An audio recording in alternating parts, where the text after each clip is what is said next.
Good morning, students. How are you? I hope you are fit and fine at your home. Students, let's start our Hindi class. हमारी हिंदी की class में हमने पुस्तक व्याकरण शुरू कर रखी है और व्याकरण का हमने फर्स्ट चैप्टर कंप्लीट कर लिया. फर्स्ट चैप्टर था हमारा भाषा व व्याकरण. ठीक है, भाषा एक बार हम रिवाइज कर देते हैं भाषा को. भाषा वह साधन है जिसके द्वारा हम अपने विचार लिखकर बोलकर प्रकट करते हैं. ठीक है, अब हम भाषा चैप्टर और व्याकरण चैप्टर पढ़ने के बाद व्याकरण का सेकंड चैप्टर ध्वनि व वर्ण पढ़ेंगे. ठीक है, ध्वनि व वर्ण. ध्वनि हमारा सेकंड चैप्टर है और वर्ण हमारा थर्ड चैप्टर है. दोनों को हम एक ही क्लास में पढ़ेंगे. दोनों टॉपिक हम एक ही साथ पढ़ेंगे. ठीक है स्टूडेंट्स, ध्वनि क्या होती है? ध्वनि मुख के द्वारा, मुख से निकली हुई आवाज को ध्वनि कहते हैं. मुख से निकली हुई आवाज ध्वनि कहलाती है. ठीक है, अगर ध्वनि नहीं हो तो भाषा भी नहीं होती. भाषा का आधार ही ध्वनि होती है. ठीक है, ध्वनि मौखिक होती है. ध्वनि को हम लिख नहीं सकते. ठीक है, ध्वनि मौखिक होती है और भाषा का आधार भी ध्वनि होती है. तो ध्वनि पढ़ेंगे हम सबसे पहले. ध्वनि क्या होती है? ठीक है, तो ध्वनि होती है मुख से निकलने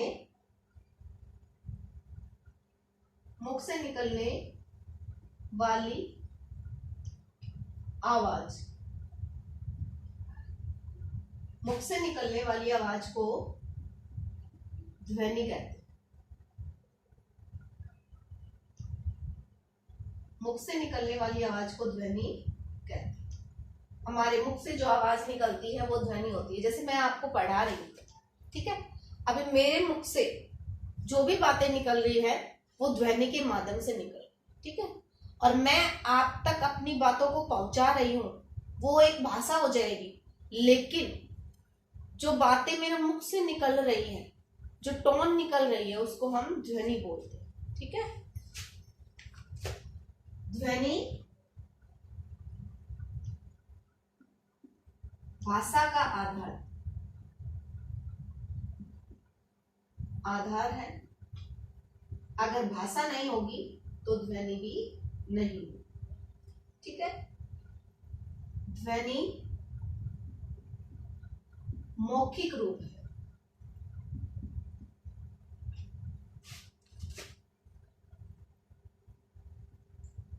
ध्वनि मौखिक रूप. ठीक है, ध्वनि का लिखित रूप नहीं होता. ये दोनों पॉइंट है, की पॉइंट बोलते हैं ना जिसको, इंपॉर्टेंट. ठीक है, ध्वनि भाषा का आधार है. ध्वनि मौखिक रूप, ध्वनि का मौखिक रूप होता है. ठीक है, ये लिख लें. ठीक है, ओके. ध्वनि का मौखिक रूप.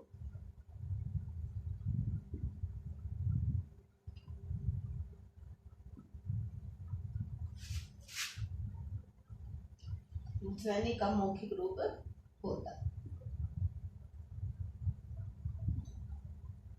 ठीक है, ध्वनि भाषा का आधार है. कैसे?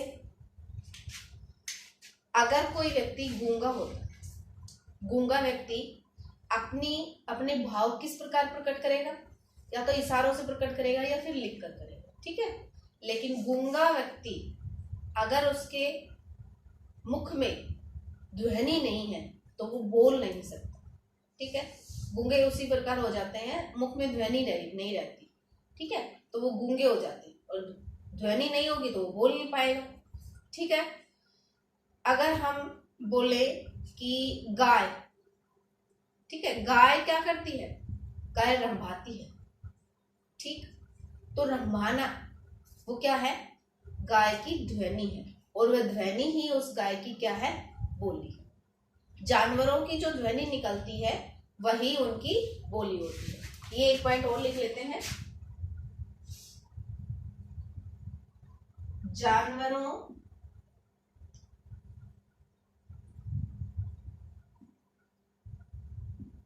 द्वारा निकाली गई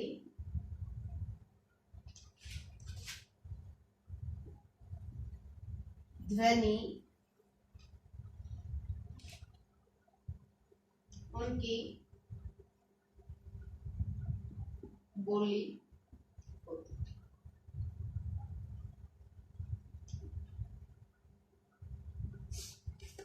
जानवरों द्वारा निकाली गई ध्वनि उनकी बोली होती है।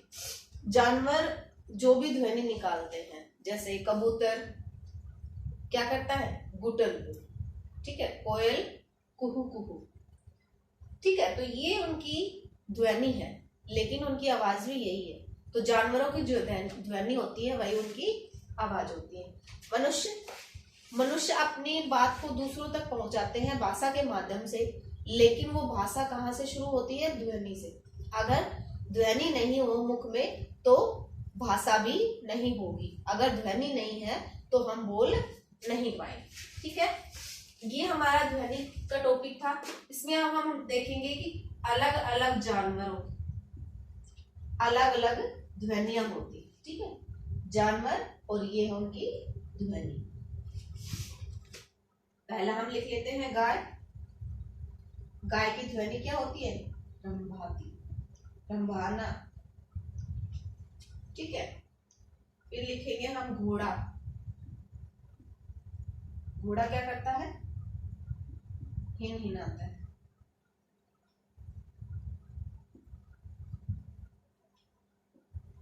घोड़े की ध्वनि क्या होगी, हिन हिनाना। फिर है कोयल। कोयल क्या करती है, कुहू कुहू कुहू। कोयल की आवाज कितनी मीठी होती है ना। उसके बाद हम करते हैं शेर।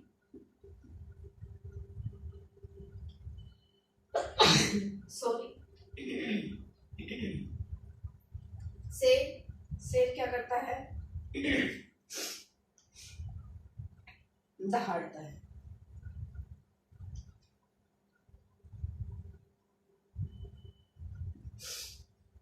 शेर दहाड़ता है, तो शेर का दहाड़ना भी उसकी ध्वनि है, उसी को उसकी बोली कहते हैं। और आप लोग सोचिए अपने दिमाग में कि कौन कौन से जानवर कौन कौन सी ध्वनियां निकालते हैं। चिड़िया देखिए, चिड़िया क्या करती है, चहचहाती है। चिड़िया का चहचहाना।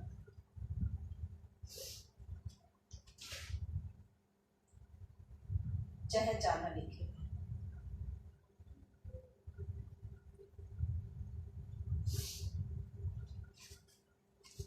चहचहाना। और क्या लिखेंगे,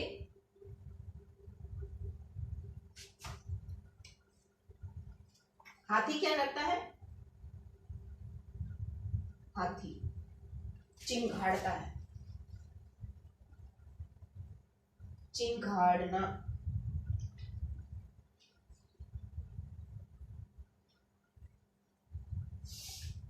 ठीक है, तो ये अलग अलग प्रकार के जानवर हैं और उनकी अलग अलग ध्वनि है, और इस ध्वनि को ही जानवरों की बोली कहते हैं। ठीक है, तो ये हमारे ध्वनि का टॉपिक था।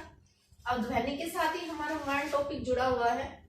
ठीक है, तो हम ध्वनि के साथ ही इस टॉपिक को लेते हैं, वर्ण को। ठीक है, ये हमारा ध्वनि, हम एक बार दोबारा से रिवाइज कर लेते हैं इस टॉपिक को। ध्वनि, मुख से निकलने वाली आवाज को ध्वनि कहते हैं। ध्वनि भाषा का आधार है, अगर ध्वनि नहीं है तो भाषा भी नहीं होगी। ध्वनि का मौखिक रूप, ध्वनि का मौखिक रूप होता है। मौखिक रूप कैसे, ध्वनि को सिर्फ हम बोल सकते हैं, ध्वनि को हम लिख नहीं सकते। अगर हम उसको लिखित रूप देंगे तो उसका नाम कुछ दूसरा हो जाएगा। जानवरों द्वारा निकाली गई ध्वनि उनकी बोली होती है। जानवर जो ध्वनि निकालते हैं, ठीक है, अपने मुख से जो ध्वनि निकालते हैं वही उनकी बोली होती है। ठीक है, ये सारे अलग अलग जानवर हैं और ये उनकी अलग अलग ध्वनियां हैं, हम इनको याद करें। ओके, अभी हम दूसरा टॉपिक करते हैं, वर्ण, जो कि ध्वनि से ही जुड़ा हुआ है।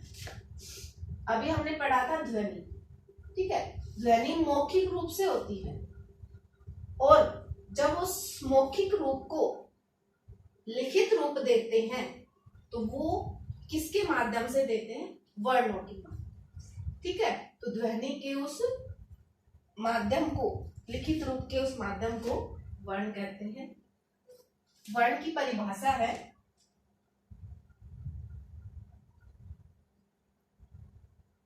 भाषा की सबसे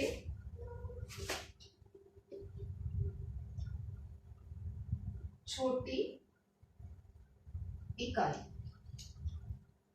छोटी इकाई को वर्ण कहते हैं।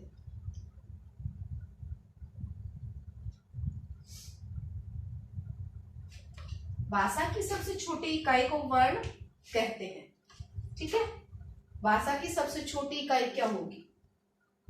जैसे हम कै लिखते हैं, कै वर्ण, ये हलंत इसलिए लगाया है क्योंकि जब तक कै वर्ण में ए नहीं मिल जाता, कै वर्ण कंप्लीट नहीं हो जाता। ठीक है, ये जो व्यंजन है, व्यंजन में स्वर मिलते हैं तभी व्यंजन कंप्लीट होता है। ये कै वर्ण क्या है? वर्ण। ठीक है, ये भाषा की सबसे छोटी इकाई है और इसमें है, भाषा की सबसे छोटी इकाई वर्ण होती है, इसके टुकड़े नहीं कर सकते, टुकड़े नहीं कर सकते।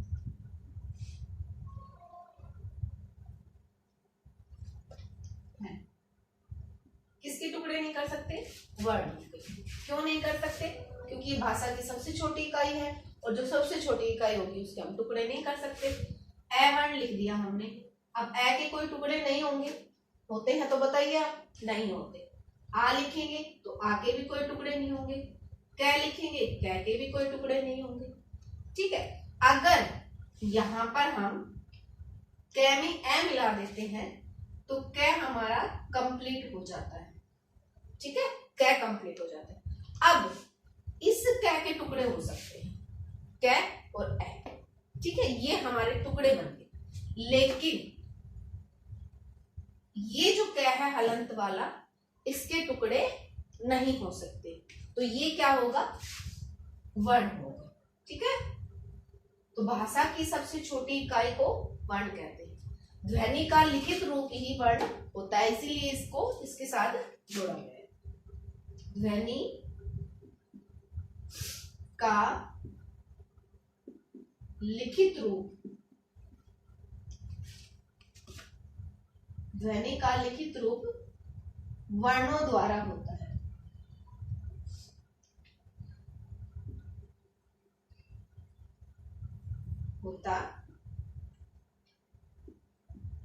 ध्वनि का लिखित रूप वर्णों द्वारा होता है। ठीक है, अब हम जो भी बात बोलते हैं, जो भी बोल रहे हैं मुख से, उसको लिखेंगे किस माध्यम से? वर्णों के माध्यम से। ठीक है, हिंदी में वर्णों के माध्यम से ही हम अपनी बात लिख सकते हैं। ठीक है, इसी माध्यम को ही हम वर्ण कहते हैं। ध्वनि का लिखित रूप वर्णों द्वारा होता है। अभी मैं आपको कुछ भी बता रही हूं, यहां पर जो भी लिख रही हूं, मैं जो बोल रही हूं वो ध्वनि है और जो लिख रही हूं वो ध्वनि का लिखित रूप है। ठीक है, और वर्ण जो भाषा की सबसे छोटी इकाई होती है, उसके टुकड़े नहीं हो सकते। ठीक है, अभी वर्ण को देखिए, वर्ण के कितने प्रकार होते हैं? वर्ण के प्रकार, वर्ण के प्रकार दो होते हैं। एक तो होगा स्वर वर्ण और दूसरा है व्यंजन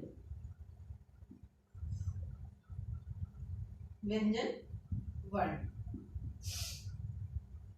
स्वर वर्ण और व्यंजन वर्ण, ठीक है। ये क्या है? वर्ण के प्रकार, स्वर वर्ण और व्यंजन। स्वर वर्ण के वर्ण के दो प्रकार होते हैं। वर्ण के कितने प्रकार हैं? दो, ठीक है। स्वर वर्ण और व्यंजन वर्ण। अभी हम पहले स्वर को पढ़ लें। स्वर क्या होते हैं? स्वर होते हैं स्वर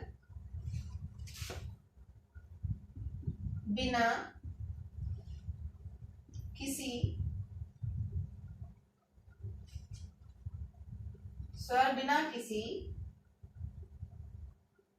वर्णों की सहायता से बोले जाते हैं। स्वर वर्ण वे होंगे जो बिना किसी और वर्णों की सहायता से बोले जाते। स्वर जैसे हो गए ए, आ, छोटी ई, बड़ी ई, उ, बड़ा उ, री, ए, आई, ओ और औ। ये हमारे क्या है? स्वर, ठीक है। क्या है ये? हमारे स्वर। ये कितने होते हैं? 11 होते हैं, ठीक है। स्वर कितने होते हैं? 11। इसमें दो और वर्ण बच गए हमारे, अंग और अह। इनको हम दोनों को स्वर वर्ण में काउंट नहीं करते, ठीक है। ये हमारे दूसरे वर्ण माने जाएंगे। इनको हम नाम देते हैं अयोगवह। इनको अयोगवह के नाम से जाना जाता है। क्यों? क्योंकि ये अनुस्वार और ये विसर्ग, इन दोनों से, ये दोनों शब्दों के वर्णों के साथ काम में आते हैं, प्रयोग में लिए जाते हैं। अंग का जो ये बिंदु है इसको बोलते हैं अनुस्वार, और अंग अह का ये जो बिंदु दो होते हैं इनको बोलते हैं विसर्ग, ठीक है। अनुस्वार और विसर्ग। अनुस्वार के उदाहरण देख लीजिए, कंगन, और विसर्ग के देख लीजिए प्रातः, ठीक है। अनुस्वार, और ये अनुस्वार का उदाहरण और ये विसर्ग का। अंग और अह को क्या कहेंगे हम? अयोग वह वर्ण कहेंगे, ठीक है। ये हमारे स्वर वर्ण कंप्लीट हो गए, ठीक है। वर्ण हमने पढ़ा, ध्वनि वर्ण, और वर्णों में हम स्वर वर्ण को पढ़ रहे थे, ठीक है। स्वर कितने होते हैं? 11 होते हैं। आज की क्लास में हम इतना ही करेंगे। क्यों? क्योंकि आगे का जो दूसरे वर्ण है हमने पढ़े थे व्यंजन, वो थोड़े ज्यादा लंबे हैं, इसलिए हमारी क्लास बहुत लंबी हो जाएगी। इसलिए हम स्वर तक ही अपनी क्लास को कंप्लीट करते हैं। ओके स्टूडेंट्स, आप इन सारे नोट्स को अच्छे से पढ़ लेंगे और अपनी नोटबुक में नोट डाउन कर लेंगे। Okay, bye.